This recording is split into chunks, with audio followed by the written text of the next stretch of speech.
여러분 안녕하십니까? 2월 8일 화요일 뉴스투데이 강원입니다. 교육부에서 오미크론 확산에 대응해 2022학년도 1학기 새로운 방역 지침을 공개했습니다. 강원도 교육청은 교육부의 방역 지침을 기준으로 지역과 학교별 상황에 따라 탄력적으로 방역 지침을 적용할 계획입니다. 이승현 기자입니다. 주말 휴일 이틀간 강원도에서 추가된 확진자만 1,500여 명. 이 가운데 16%가량이 10살에서 19살 사이 청소년입니다. 백신 접종 완료율이 낮은 청소년을 중심으로 감염세가 더욱 확산될 것을 우려한 교육당국이 2022학년도 1학기 방역지침 개편안을 공개했습니다. 오미크론 변이 특성을 충분히 고려한 학사 운영 방식과 학교 진단 검사 체계로 전환하는 방안을 마련했고, 이를 2월부터 단계적으로 차분하게 실현해 나가겠습니다. 이에 따라 학사 운영 유형은 정상교육 활동, 전체 등교 및 교육 활동 제한, 일부 등교와 일부 원격 수업, 전면 원격 수업 등 4가지로 나뉩니다. 교육부는 학사 운영 유형의 결정 기준으로 재학생 신규 확진 비율 3% 또는 자가격리 등 재학생 등교 중지 비율 15%를 제시했습니다. 정상 등교 원칙은 유지됩니다.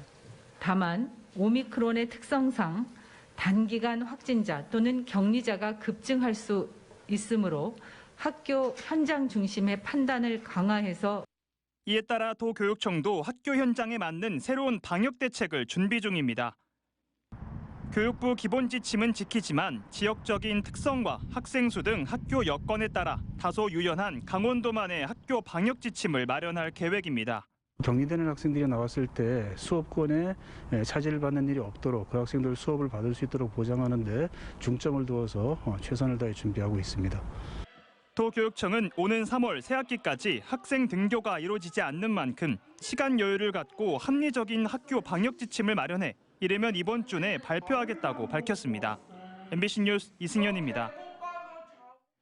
데이터 3법 개정 이후 건강보험공단과 심사평가원을 상대로 광범위한 진료 검진 정보를 제공해달라는 그 요청이 쇄도하고 있습니다.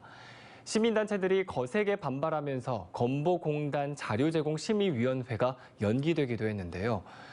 공익성이 담보되지 않는 상황에서 민감한 의료 정보를 제공하는 게 적절하냐는 우려가 여전하기 때문입니다. 이병선 기자입니다. 지난 2020년 개정된 데이터 3법. 익명 정보보다는 구체적이지만 개인 식별은 불가능한 이른바 가명 정보를 산업적으로 활용할 길이 열렸습니다. 가명 정보 활용 지원센터도 지난해 전국에서 처음으로 원주에 문을 열었습니다. 과거는 불가능했던 빅데이터 분석을 통해서 혁신적인 제품, 서비스를 만들어낼 수 있고 바로 이 데이터 경제가 우리의 미래입니다. 특히 의료 데이터는 개인의 질병, 건강과 관련된 민감한 정보인 동시에 활용 가치가 매우 높은 정보로 주목받고 있습니다. 나이대와 성을 비롯해 다양한 개인 정보가 담긴 데이터를 통해 맞춤형 서비스를 개발할 수 있기 때문입니다. 전 국민의 진료 검진 데이터를 가지고 있는 건강보험공단과 심사평가원의 행보가 중요한 이유입니다. 문제는 최소한이라도 공익을 추구한다고 보기에는 의구심이 드는 기업들이 의료 데이터에 접근한다는 점입니다.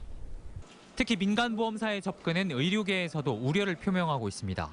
지난해 7월, 심평원이 생명보험사와 손해보험사 등 6곳에 의료 데이터를 제공하자 대한의사협회는 즉각 반발 성명을 냈습니다. 보험사들이 질병별 위험 분석을 통해 보장 범위를 확대하겠다는 명분을 내세웠지만 가능성 높은 질환의 보험 가입을 거절하는 방식으로 악용할 수 있다고 본 겁니다. 심평원과 달리 건강보험공단은 지난해 10월 5개 보험사의 데이터 제공 신청을 거부했습니다. 이때 신청 당사자 가운데 하나였던 한화생명은 지적된 부분을 보완해 최근 재신청했고 2차례 연기된 심의는 사실상 대선 이후에나 재개될 걸로 보입니다. 이와 관련해 건보공단은 여러 이해 관계자들로부터 다양한 의견이 나와 충분한 논의와 의견 수렴을 거친 후에 심의하려고 한다고 설명했습니다. 시민단체들은 보험사들이 진료 정보를 가지고 하겠다는 연구가 공익성을 담보할 수 없다며 강경하게 반대하고 있습니다. 공익을 위해서 나를 위해서 나의 개인정보를 가져가는 게 아니라는 것이 너무나 분명한 상황에서 이것은 사회적 논란이 될 것이다. 데이터 제공과 관련해 건보공단 내규는 공익적 연구를 위해 제공할 수는 있지만 최소한의 무게를 두고 있습니다. 반면 심평원 내규는 공익에 반하거나 권리 침해가 발생하지 않는 범위에서 편리한 이용에 방점이 찍혀 있습니다. 실제 심의 결과도 심평원이 데이터 제공에 상대적으로 적극적입니다. MBC 뉴스 이병선입니다.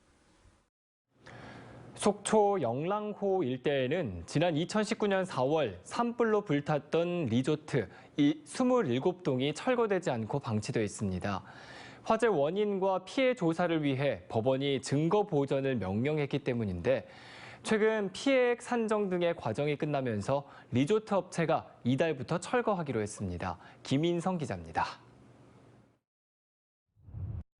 지난 2019년 4월 산불로 속초 영랑호 주변의 콘도형 리조트 27동이 불에 탔습니다.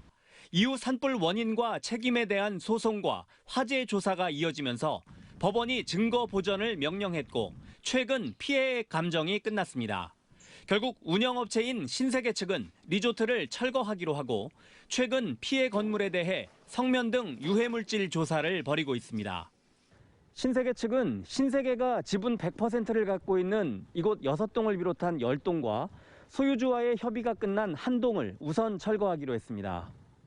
신세계는 외부 조사를 마친 뒤 이르면 다음 주부터 건물 철거를 시작해 이달 말이면 끝낼 수 있을 걸로 보고 있습니다. 소유 지분이 얽혀있는 나머지 16동의 경우 속초시와의 협의를 거쳐 개인 소유자들을 파악한 뒤 철거를 서두를 계획입니다. 나머지 16개 동에 대해서는 신속한 철거를 위해 노력 중이며 회원분들의 동의가 필수적이기 때문에 최대한 연락을 위해 관공서의 협조를 요청하는 등 최선의 노력을 다하고 있습니다. 산불 발생 3년 가까이 지나서야 속초 시민들이 많이 찾는 영랑호 주변의 환경이 산불이 나기 전으로 돌아가는 겁니다. 많은 시민들이 안타까워하시거든요. 그러니까 개인 소유 재산이라 하더라도 속초시가 조금 더 관심을 갖고 신세계 측과 협의해서 이 영랑호 일대의 주변 환경을 다시 시민들에게 돌려주는. 신세계는 개별 건물들의 피해액 감정이 최근 끝남에 따라 리조트 건물 철거와는 별개로 다음 달 한국전력공사를 상대로 민사소송을 제기할 방침이라고 밝혔습니다. MBC 뉴스 김인성입니다.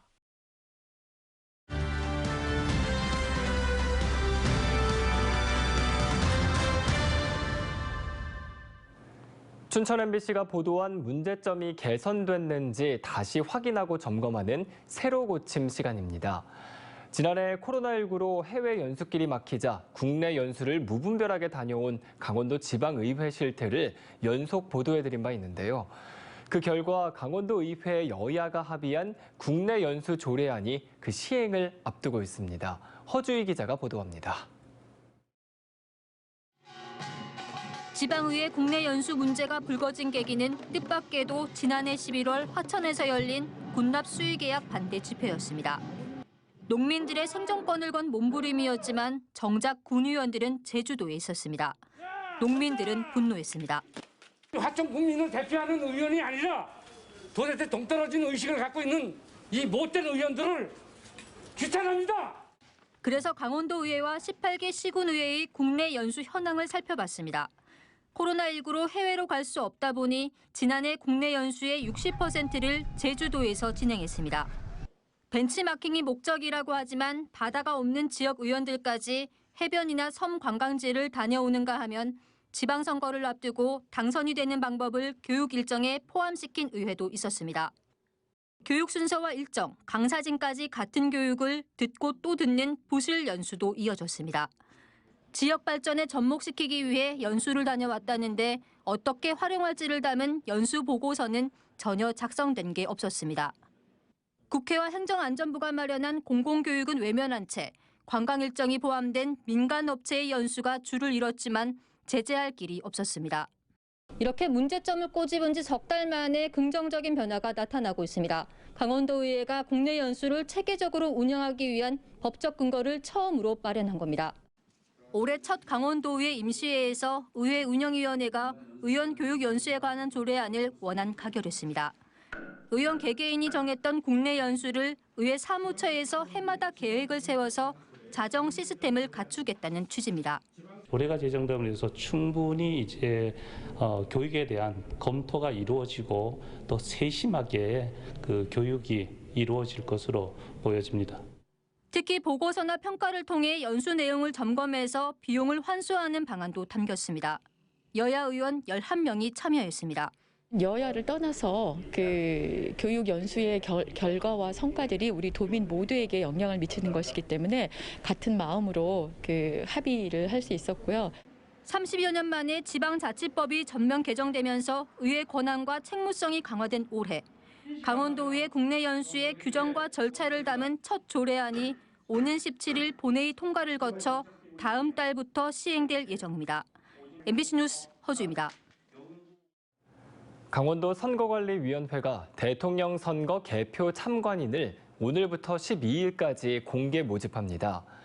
개표 참관인은 도내 18개 개표소 안에서 개표 상황을 언제든지 순회 감시, 촬영할 수 있고 개표에 관한 위법 사항을 발견하면 시정을 요구할 수 있습니다.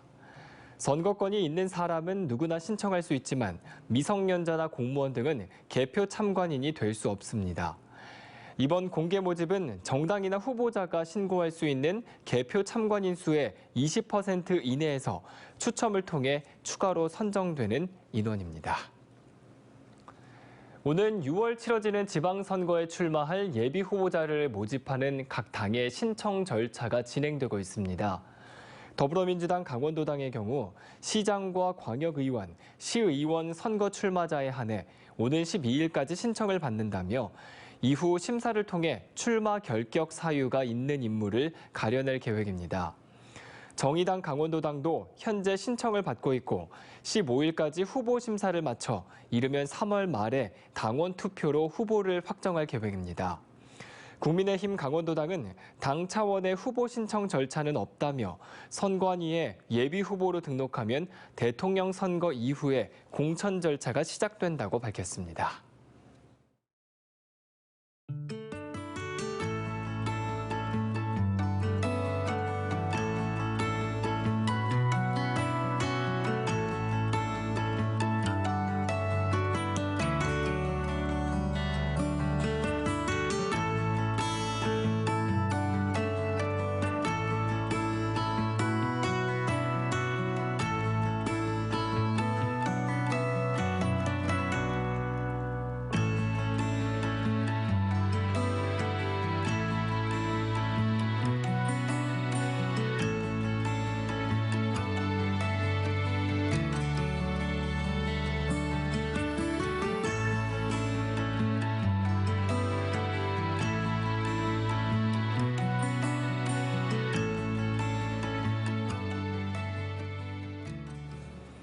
춘천지법 원주지원은 2015년 지인을 통해 중국 연길에 있는 보이스피싱 조직에 가입한 뒤 서울중앙지검 수사관을 사칭해 피해자 2명에게 920만 원을 받아낸 30살 김모 씨에게 징역 10개월의 실형을 선고했습니다.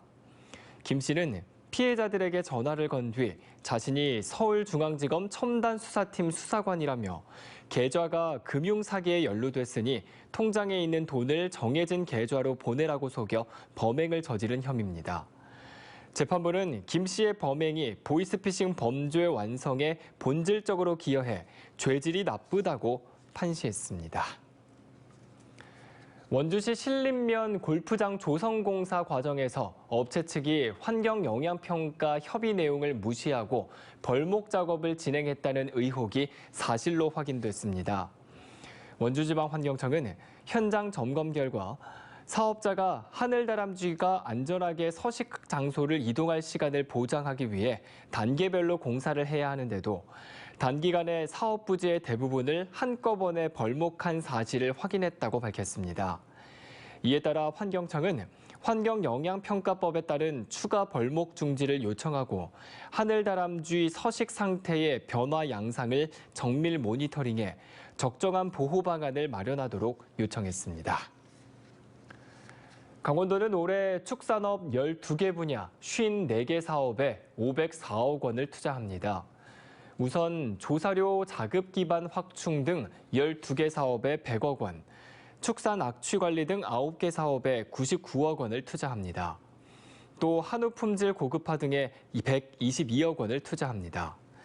이 밖에 가축 재해보험 지원에 47억 원, 동물복지 향상과 스마트 축산업 육성에 23억 원, 승마 대중화와 양봉산업 집중 육성에 37억 원, 축산물 브랜드 육성과 신규 브랜드 개발 등 12개 사업에 76억 원을 투자합니다. 이상으로 뉴스투데이 강원을 마칩니다. 함께해 주신 여러분 고맙습니다.